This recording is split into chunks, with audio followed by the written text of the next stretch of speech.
وہ دن یاد رکھنے کے لائق ہے جس دن اللہ پیغمبروں کو جمع کرے گا، پھر ان سے پوچھے گا کہ تمہیں کیا جواب ملا تھا۔ وہ عرض کریں گے کہ ہمیں کچھ معلوم نہیں، تو ہی غیب کی باتوں سے واقف ہے۔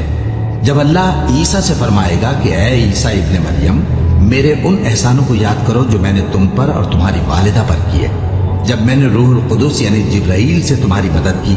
تم گود میں اور جوان ہو کر بھی ایک ہی نسق پر لوگوں سے گفتگو کرتے تھے، اور جب میں نے تم کو کتاب اور دانائی اور تورات اور انجیل سکھائی،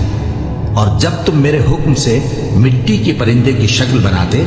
پھر اس میں پھونک مار دیتے تھے تو وہ میرے حکم سے سچ مچ کا پرندہ بن جاتا تھا، اور پیدائشی اندھے کو اور برس کی بیماری والے کو میرے حکم سے اچھا کر دیتے تھے،